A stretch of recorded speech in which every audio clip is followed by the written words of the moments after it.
All right, everybody, welcome back. Episode 2 of the season of Otherworld. I'm your host, Jack Wagner.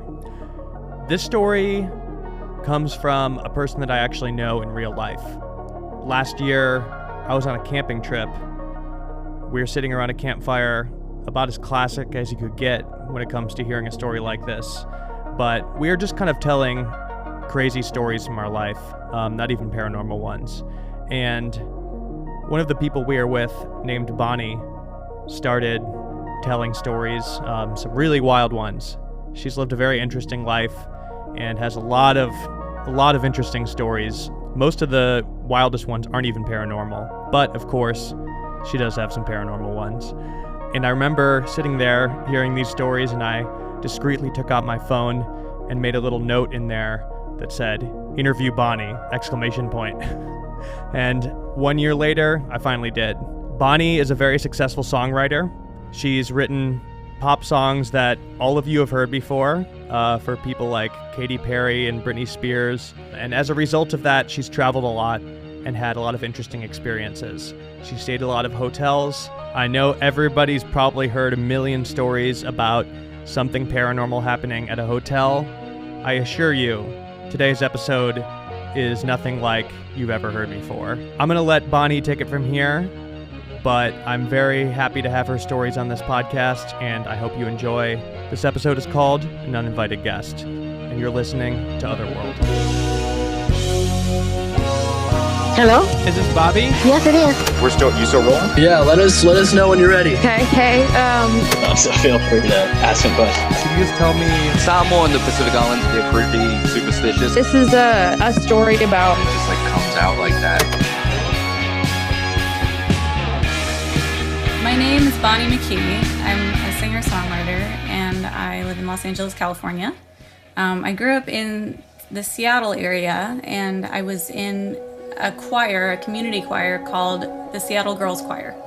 And we were a competitive choir. We kicked ass, actually. And so we toured all over the place. We went to Europe, we sang at the Vatican, we went all over America, and the first paranormal experience I ever had was when I was on tour with my choir. And we were playing some kind of choir festival or something in San Antonio, Texas. Of course, there were 50 of us, so we stayed in a shitty hotel. And I remember when we got to the hotel, it was some of us were sleeping on fold-out couches, and my friend unfolded the couch, and there was broken glass and supposedly a syringe. It was not a nice spot, right? So I thought I was cooler than everybody. Everybody wanted to go to Jazz Fest, and I was I'm gonna stay behind and just chill by myself. I've had enough of this choir geek shit, even though I secretly really loved being in choir. But everybody went off to the choir festival, and I stayed behind so I could just watch TV in the hotel room by myself. And I was in the hotel room. It was it was sort of a suite, because there were 4 of us to a room, and the bedroom had French doors. So there's a bedroom with French doors that open up into the living room. It's, I don't know, maybe 11 o'clock at night. I'm by myself. There's no light but the TV flickering, and I see something out of the corner of my eye. And I looked over, and what did I see but what looked to be a young woman on all fours on the floor, just staring up at me. And I looked at it, and I was like, this can't be real, but I'm seeing it with my eyes. It's the weirdest thing. Anytime something paranormal has happened to me, it's felt it's unbelievable, but you're seeing it with your eyes. So you're either insane or there's something actually there. She was on all fours looking right at me. When you come across a cat, when you surprise a cat and it's looking at you. She was looking right at me. She looked to be, I don't know, maybe 20, maybe a teenager. She was pretty and looked young and looked frightened. And I remember feeling sad when I saw her. Of course, I was really scared and just confused, but I felt a feeling of sadness, a heavy feeling of sadness.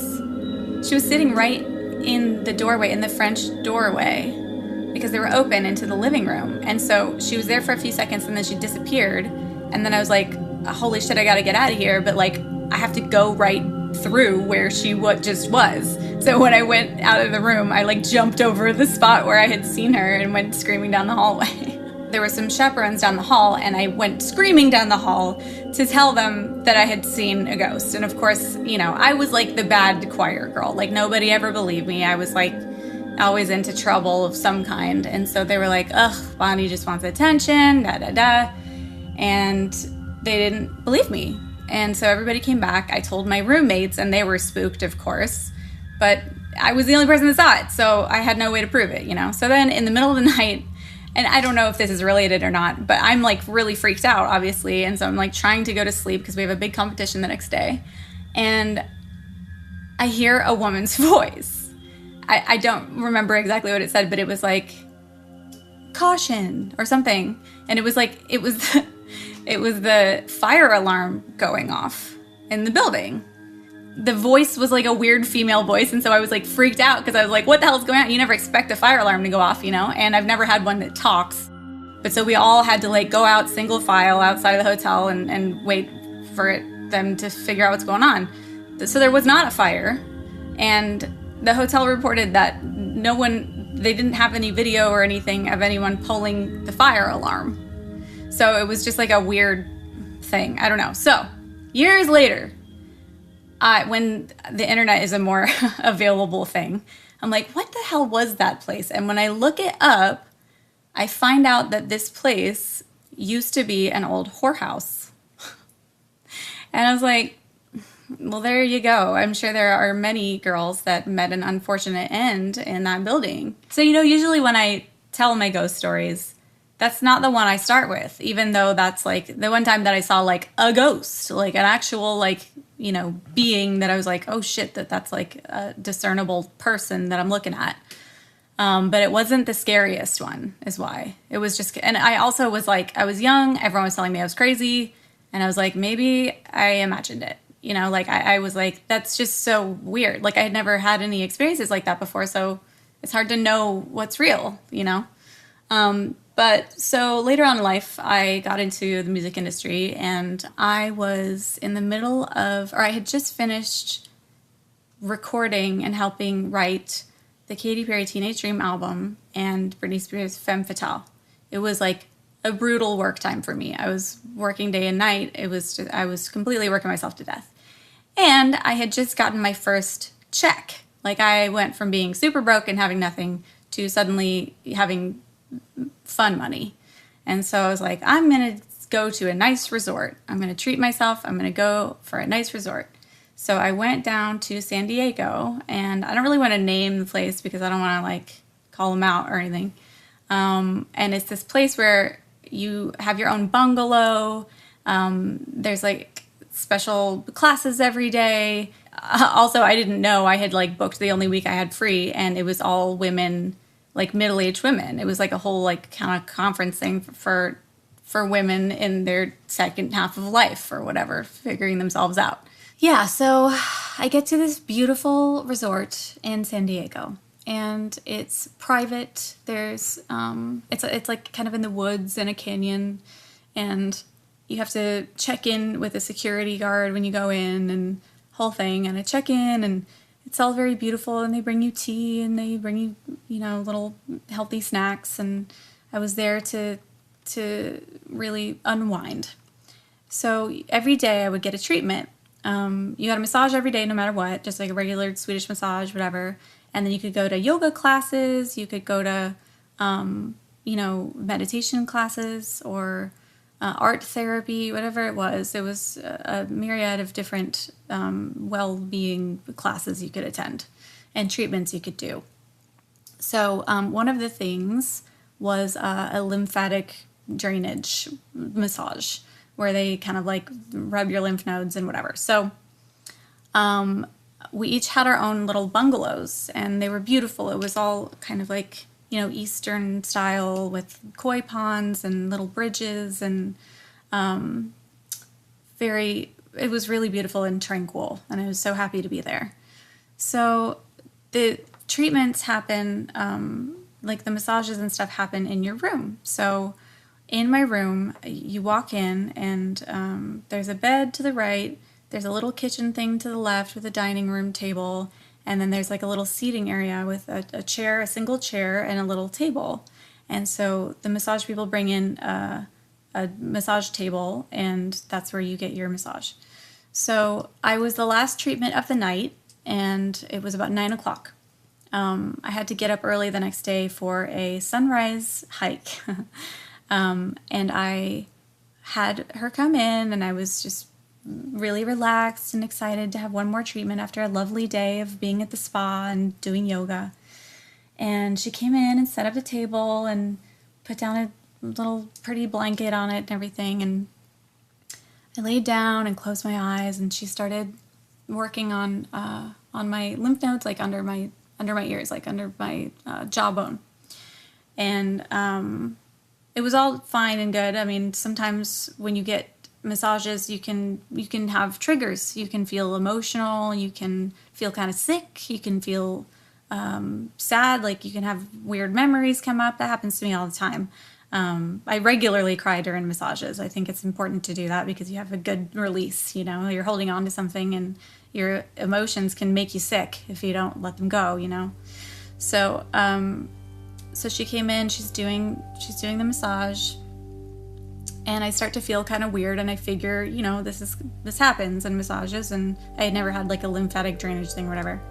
But then I start feeling cold, like really cold, and I'm kind of shivering, and I'm sort of struggling to breathe. Like I'm kind of like hyperventilating a little bit and like sort of struggling to take a deep breath.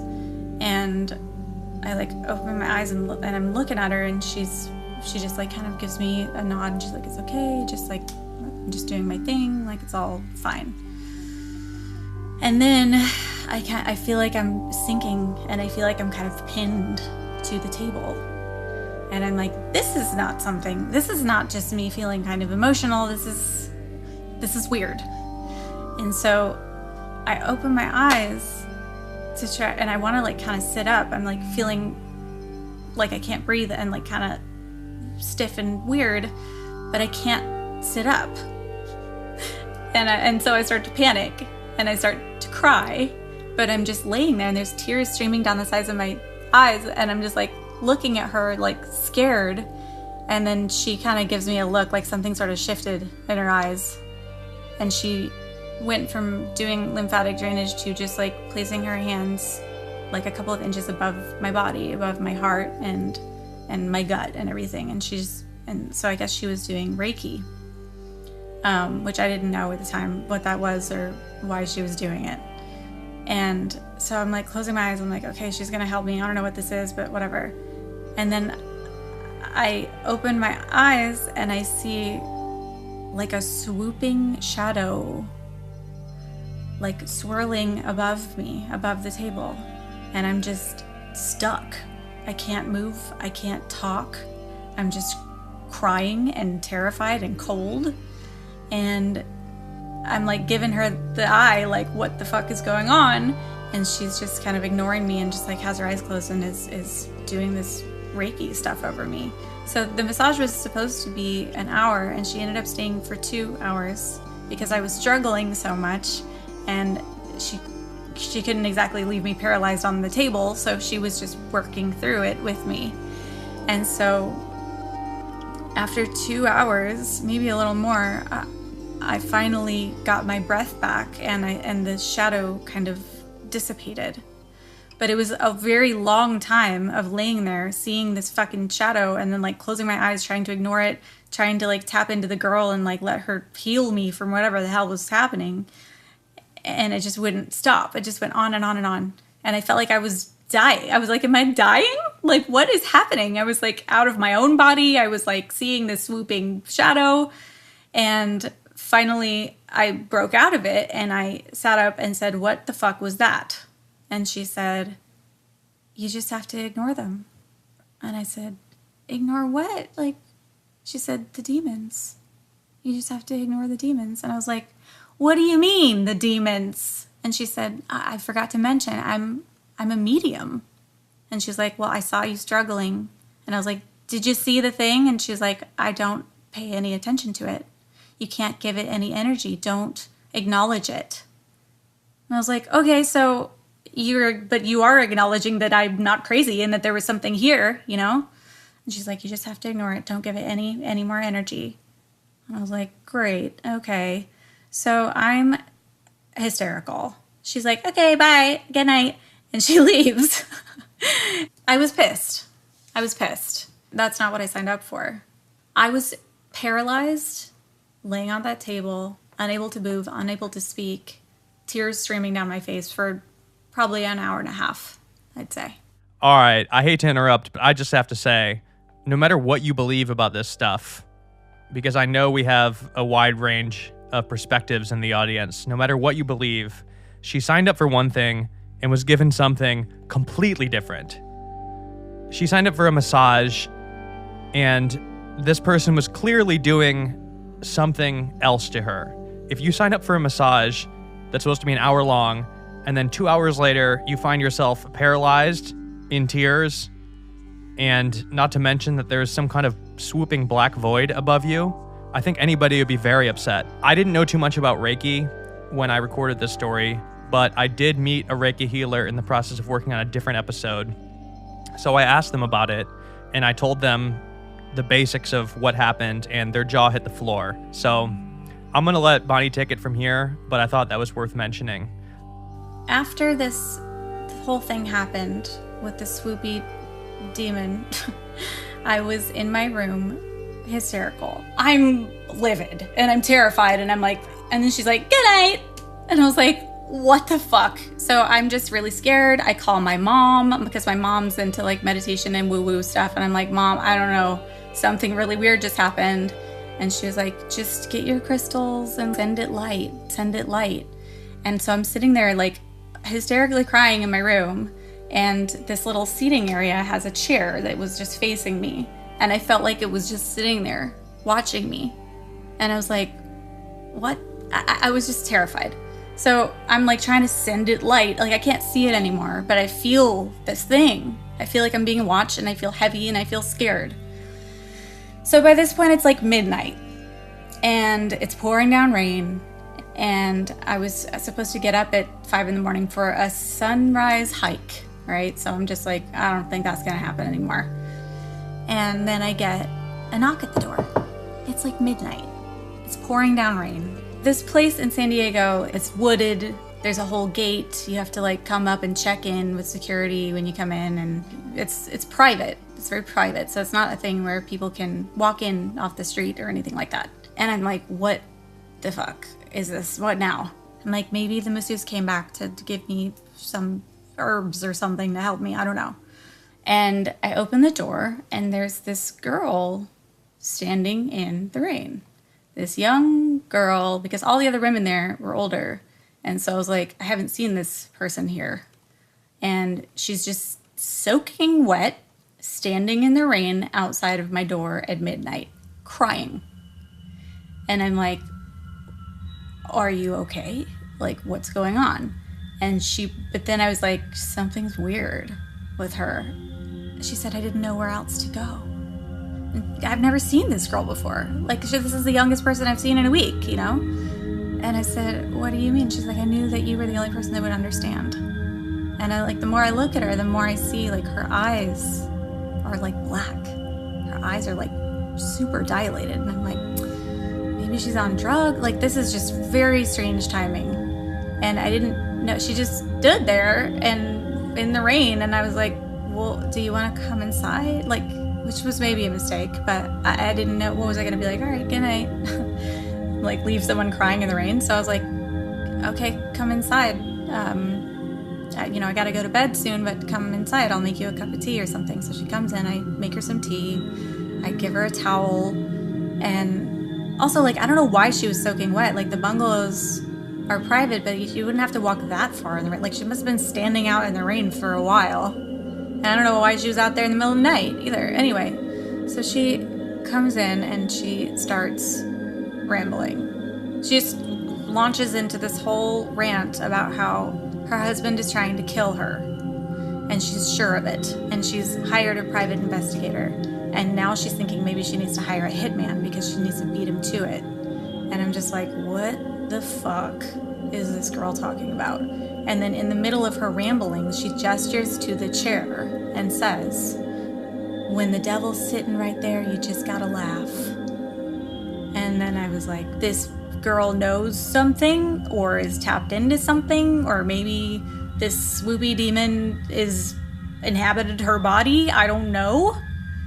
It was very strange because it's not like her conversation was really related to anything specifically paranormal or whatever, but she just kept saying shit like that and like referencing things that felt like what I had just gone through. And I kept saying like, well, it's getting late, you know. She was there for like an hour. Like I could not get rid of her. And I was like, well, I gotta get this sunrise hike I gotta go do, so, you know. And then I finally was like, good night, and got her out. And she's like, thank you so much. Like she seemed to kind of calm down and seem normal again. And I was like, maybe the drugs were off, maybe the demon, I don't know. But she finally chilled out and left. And then the next morning, I went on the sunrise hike with all of these older women and was like, have you guys seen this other girl? Like, there's a young blonde girl that came to my door in the middle of the night and was just talking crazy. And they're like, oh yeah, she's weird. None of us have talked to her. We haven't seen her in the cafeteria. She doesn't go to any of the classes. She just stays in her bungalow all day. And we don't know what's going on with her. We were talking about how she's weird.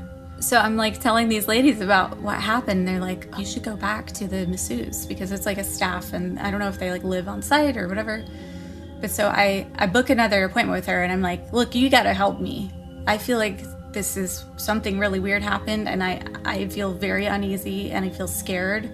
And this chick came to my room and it seemed like she was possessed or something. Like something is wrong and I need you to fix it. And she's like, okay, yeah, we'll do another session. So she does another like Reiki session. Nothing happens. I don't feel anything. I don't see anything. I just am still holding on to this feeling of dread and like I'm constantly being watched. And then so for the rest of the week, I'm in like a rebirthing class and I'm in like the pool and the whole time I just feel like I'm being watched, like with like something menacing is just watching me. I just felt uneasy and scared the whole time and like very distracted by this feeling. Like I was like, okay, I just need to shake it off. Like I did another session with her. It should be gone. Everything should be fine. But I couldn't stop thinking about it. And so for the rest of the trip, I just felt paranoid and like I was being watched and followed. And so I talked to her every day. I went and checked in and was like, can you tell me more about it? And she's like, don't think about it. Don't give it energy. The more fear you have, it feeds it. And I'm like, okay, great. That's like saying don't think about an elephant, you know? And I was like, this is fucking weird. This place is weird. I mean, look, this place is really expensive. And it's nice. And like, I've thought about going back just because I was like, it has checks all the boxes of like what kind of an experience I want to have. But there was just some fucking weird energy at this place that I was like, something is not adding up for me. So anyway, so then I came back from my trip. I still felt this sinking feeling when I got home.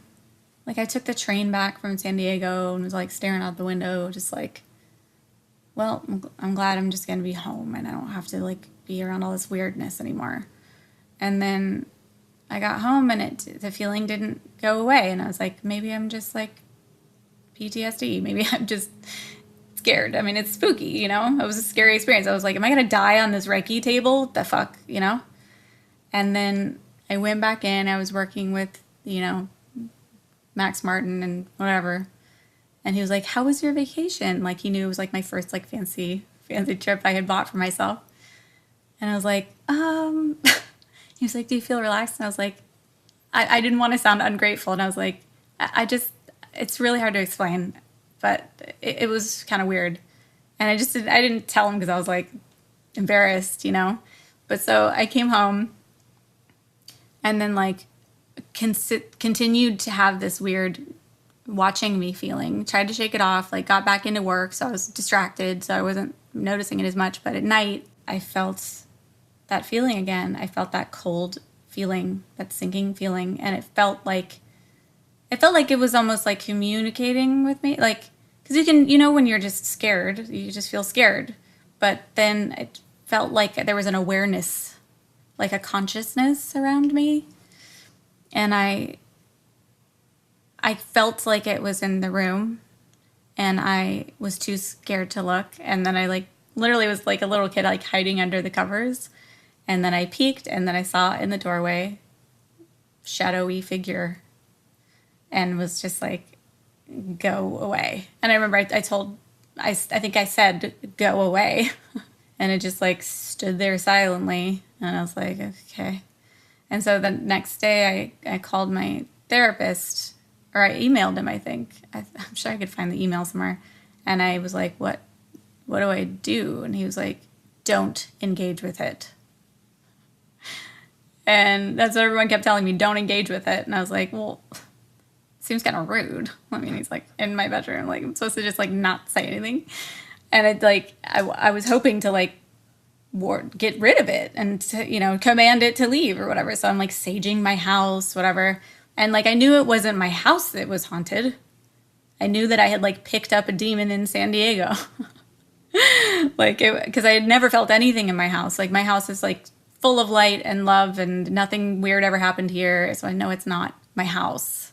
It's the same fucking thing that followed me. And then for like almost like maybe 8 months or something, I had bad luck. I just kept having things fall through. I kept getting in fights with friends or misunderstandings, or I just like had this like gloom about me that I couldn't shake.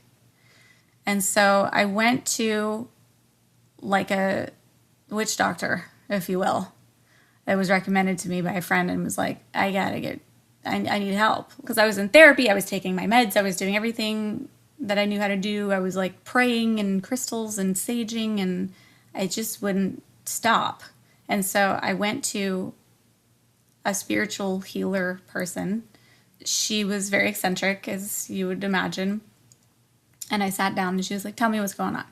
And I was like, why don't you tell me? And she's like, well, it seems like you have an entity attached to you. You have several.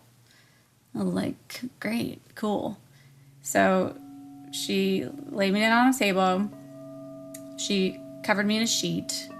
And then she placed crystals all over my body, everywhere. And then like in my crotch area where like the sheet was kind of dipping down, she put like a bunch of little tiny crystals, like almost like gravel of crystals.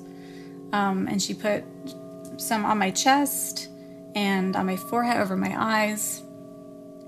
And then she started doing singing bowls and like playing music and stuff. And then she started speaking in all of these different voices and almost like directing these spirits out of me like an air traffic controller. Where she was like, I don't remember exactly what she said, but it was like, please exit kind of thing. Where it was like she talked in this weird little kind of baby voice and instructed them to leave. And then there was like a deeper voice that she used. It was like she used different voices for different entities, I guess. And then I felt her like moving the crystals on my chest. Like I had crystals over my eyes, so I couldn't see what was going on. But the crystals on my chest started moving around. But then I felt her hands on my feet. And I was like, who's moving these crystals on my chest if you're holding my feet? What the hell? And I was like, that's weird. And then I felt the gravel ones that were kind of on top of my crotch over this sheet start to move around, like popping, like pop rocks or like popcorn. And I was like, what is happening? And then the whole ceremony was over, and she took the crystals off my eyes, and so I could see what was happening. And the crystals on my chest and in my crotch continued to move. And she's like, think of it like a filter, like they're still doing their work. And I was like, okay. And then I felt really like I was on acid. Like I felt like I was like everything was brighter, everything was lighter. Things were kind of psychedelic and wonky, and I paid her and I went on my way. And I haven't seen it since. Oh, well, I had a picture of my ex-boyfriend on my phone at the time, like as my screensaver. It was not a cute relationship. It was pretty traumatizing, to be honest. I remember she saw his picture and she gasped and said, "Who's that?" And I said, "That's my boyfriend." And she said, "He's gonna suck all the light out of you." And you know what? She was totally fucking right. And that like stuck with me.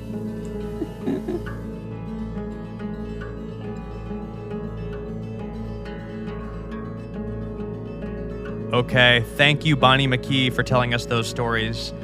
Wow. That second one, I don't know where to start.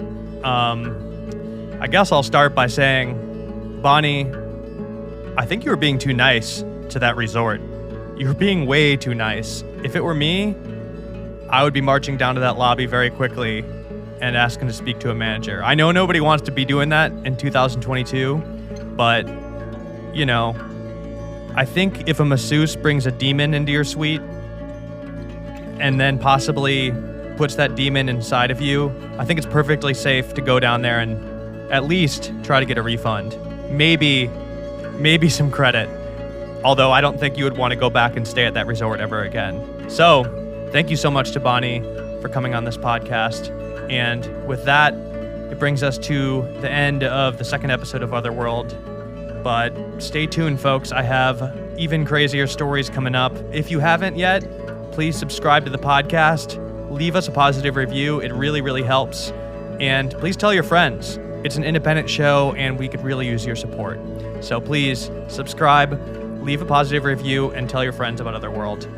Thank you so much for listening. I'm your host, Jack Wagner. Stay tuned for episode 3.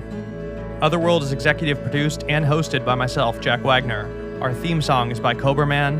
Our music today is by Treyer Tryon, Julia Byrne, Kodak DeGraff, Chrome Sparks, and North Americans. Production help and editing by Theo Schaefer. Our artwork is by Cul-de-sac Studios. If you or somebody you know has experienced something paranormal, supernatural, or unexplained, you could send us a story to stories@otherworldpod.com.